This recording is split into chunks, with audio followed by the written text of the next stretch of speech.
Well, would you look at that? It was such a nice day, too, the other day. And now it's been doing nothing but snowing all day, and the ground is once again white.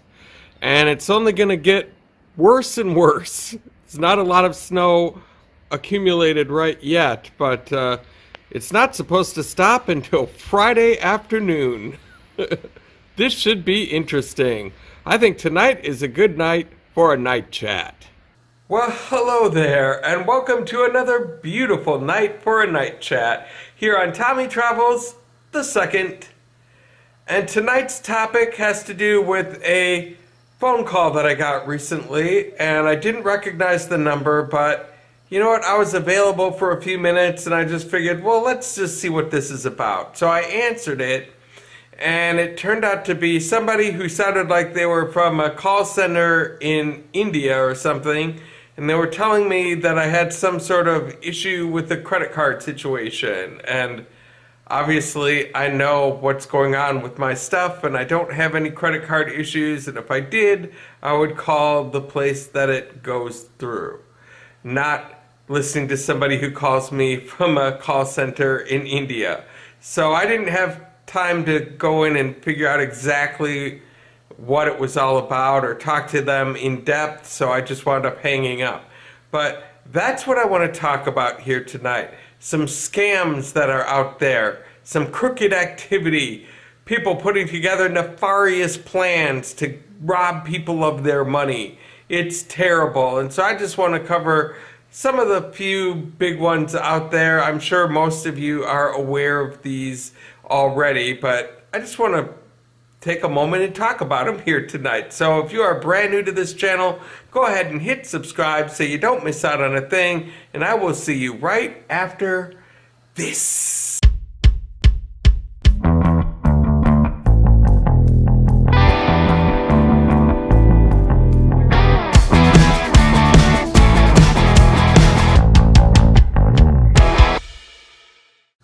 The first scam that I want to talk about tonight is one of the most common that's out there, and those are phishing scams. Phishing, P-H-I-S-H-I-N-G, not F-I-S-H-I-N-G. For some reason they decided they needed to spell it differently, even though it means the same thing, like fishing for information. I don't know why that is, but it is. And that's where supposed companies that you might be familiar with send you an email and say things like, you're approved for a loan, or we're changing something with your account and we need you to do this. And they give you a link to do that, and they ask then for personal information, and because you think it's your company that you're familiar with, you put in that information, and once you've done that, then you're screwed, because that's when they take all of that information, that social security number or birth date or whatever it is that you gave didn't go to the company that you think it did. It went to these scammers out there, which can then use that to steal your identity. And some things to look for on those: first of all, misspellings or improper use of grammar on those are a big way to tell that it's not probably something from a major Fortune 500 company out there. They're not going to have mistakes like that in a communication. Another thing too that fools a lot of people is it'll say your company, whatever the big name company is that you like. It'll say that in the first part of the email, and then it'll be at gmail.com. If it says at gmail.com or at yahoo.com after, that is a scam. If there's a big enough company out there, you know, like financial or your telephone, like cell phone or internet or whatever it is, they're going to have their own thing. Let's say it's,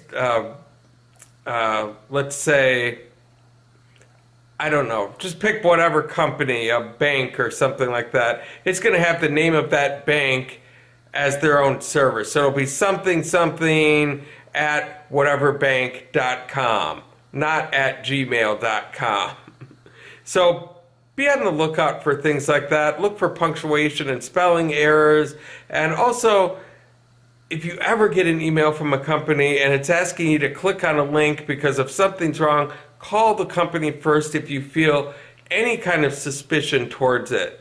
If you feel like it sounds a little weird in any way, verify it with the company directly before you do anything. The next thing that I want to talk about is home improvement scams. And there's a lot of companies out there screwing people out of a lot of money.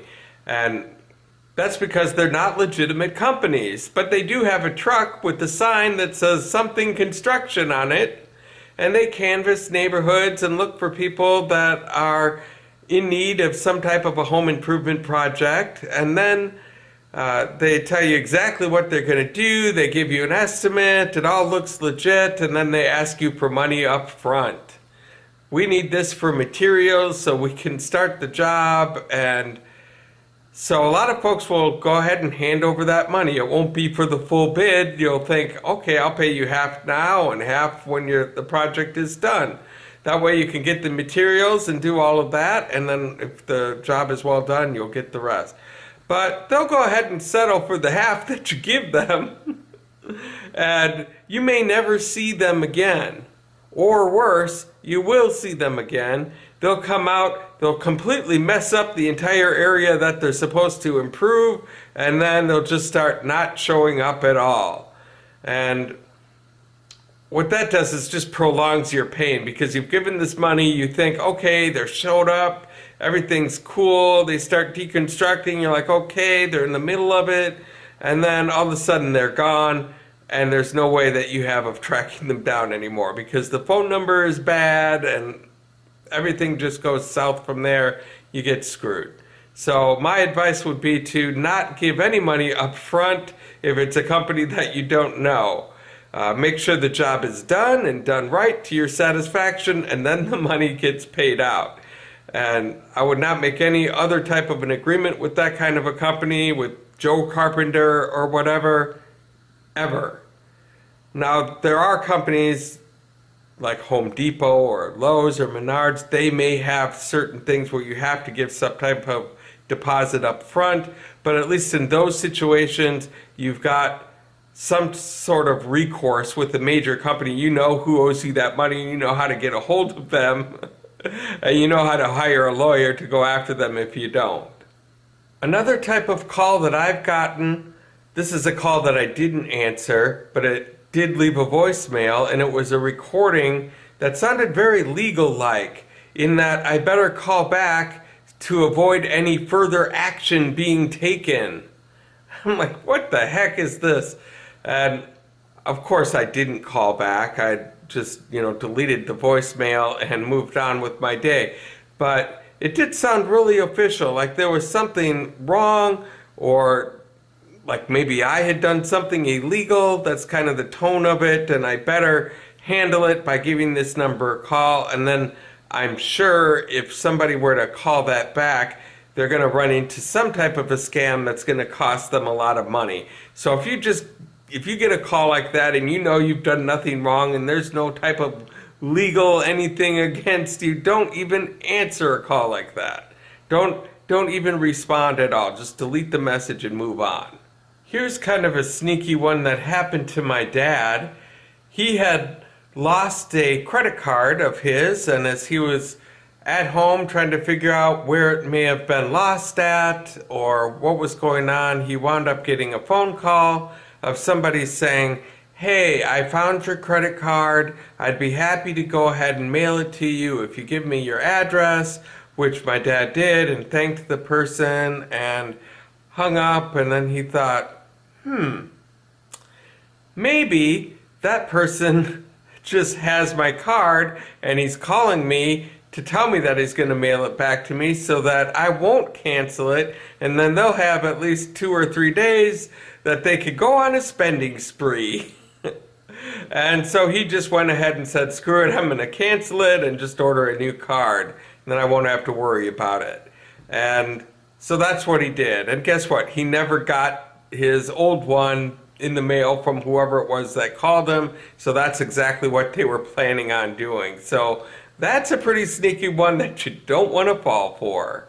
There are just so many scams out there, and what's so maddening is that it all preys on the vulnerable, the weak, the elderly, the people that need money. Here's $5,000. You're approved. Just give us this money to finish the processing of the loan. And as well as all of this other information that we're going to use to steal your identity. It's terrible. And you just never know who you can trust out there. I was watching this show called American Greed, which I enjoy every once in a while. I don't have a lot of time to watch it now, but I was watching an episode based on two little old ladies in their 70s. And they called themselves advocates for the homeless. And they would go out on the streets and find somebody who they think would be a homeless person that they could take advantage of. They would go to AA meetings and things like that and find these guys, pick out ones that didn't seem to have any family connected to them, where if they were missing, nobody would really care, or they wouldn't have anyone that's looking after them. And then they would offer that person food and clothing and shelter and say, we're advocates for the homeless and we're going to help you. And so they move into these ladies' houses. The ladies put $1 million life insurance policy on the person. You know, the person's got food and shelter. They don't know what's going on. They sign the paper. And then they have to wait 2 years before they would be able to collect any benefits if that person passed away. So they wait that 2 years and they just take care of the person. And then once that 2 years goes by, guess what? They wind up getting hit by a truck, a hit and run. The police investigate it, and it's a homeless person who's dead. They don't have really anywhere to go with it because there's no family members to contact. Turns into a cold case. But then they got greedy and did it again. And the cop who was investigating this one talked to the cop sitting across from him who said, I had a case just like that. They compared the files and they got busted. But my gosh, how evil do you have to be to think of a plan like that? All in the name of greed. I guess the bottom line is, if it sounds too good to be true, it definitely is.